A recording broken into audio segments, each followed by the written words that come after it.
কালকে সকাল থেকে শুরু করেন, কালকেই বরকত দেখা শুরু করবেন।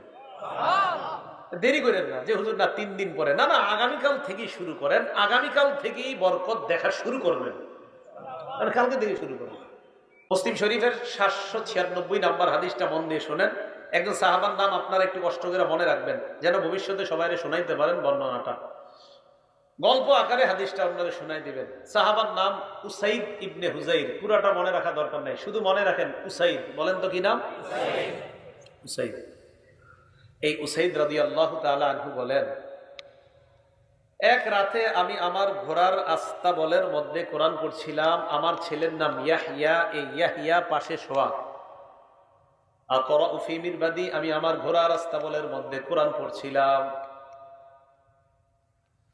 আমি যখন কোরআন পড়তে লাগলাম, ইজ্জালাত ফারাসুহু, হঠাৎ কোরআন পড়ে ওনার ঘোড়াটা লাফায়। কোরআন পড়ে ওনার ঘোড়া লাফায়, কোরআন পড়ে না, ঘোড়া লাফায় না। ফাকরা সুম্মা জালাত আইযান, কিছুক্ষণ থেমে উনি আবার কোরআন পড়ে, আবার ঘোড়া লাফায়। ফাকরা সুম্মা জালাত উখরা, আবার কিছুক্ষণ থেমে আবার কোরআন পড়ে, আবার ঘোড়া লাফায়। উসাইদ ইবনে হুজাইর দেখে বারবার যদি আমি আবার কোরআন পড়ি, ঘোড়া এত পরিমাণ লাফায়, ঘোড়া লাফাইতে লাফাইতে না জানি আমার সন্তান ইয়াহিয়ার উপর পাড়া পড়ে পদপিষ্ট করে আমার সন্তানটা মেরে ফেলে।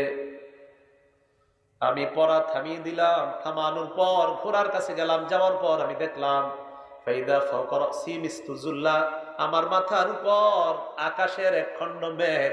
ওই মেঘের ভিতর ফিহা আমসালুস সুরুজ, মেঘ খণ্ডের ভিতর এরকম বাতির মতো অসংখ্য অগণিত বাতি দেখা যায়। ঘটনা কি? ফালাম্মা গাদাউতু আলা রাসূলিল্লাহি সাল্লাল্লাহু আলাইহি ওয়াসাল্লাম, সকালে আল্লাহ রাসূলের কাছে আসলাম। আসার পর বললাম, ইয়া রাসূলুল্লাহ, রাতের বেলা একটা ঘটনা ঘটছে, আপনাকে জানাইতে আসছি। কই কি? বলো। বাইনামা আনাল বারিহাতা আকরাউ ফি মিরবাদি, রাতের বেলা গত রাতে আমি আমার ঘোড়া রাস্তা বলের মধ্যে কোরআন পড়ছিলাম। হঠাৎ আমি দেখলাম আমার ঘোড়া লাফায়। নবীজি বলেন, ইতরা ইবনা হুজাইর, তুমি যদি আরো তেলাওয়াত করতা। উসাইদ ইবনে হুজাইর বলেন, হুজুর আরো পড়লাম, ঘোড়া আরো লাফায়। একটু মন দিয়ে বুঝেন। নবীজি আবার বললেন, ইকরা ইবনে হুজাইর, ও উসাইদ ইবনে হুজাইর, তুমি যদি আরো পড়তা। সাহাবী জবাব দেয়, হুজুর আমি আরো পড়লাম, ঘোড়া আরো লাফায়। নবীজি কয়, তারপর? হুজুর পড়া থামাই, ঘোড়ার লাফ থেমে যায়। নবীজি কয়, যদি আরো পড়তা। ঘটনা কি? কি হইল? সাহাবী উসাইদ ইবনে হুজাইর বলে, ইয়া রাসূলুল্লাহ, আর পড়ি নাই। কেন? খাশিতু আন তাতা ইয়াহইয়া, আমি আশঙ্কা করলাম আর যদি কোরআন পড়ি, ঘোড়া লাফাইতে লাফাইতে আমার সন্তানের উপর পড়ে আমার সন্তানটা না জানি হত্যা করে ফেলে।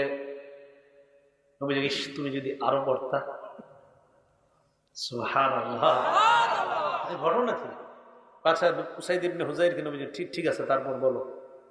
এরপর হুজুর আমি আমার ঘোড়ার কাছে গেলাম। যাওয়ার পর দেখলাম আমার মাথার উপর মেঘখণ্ড, এটার মধ্যে বাতি দেখা যায়।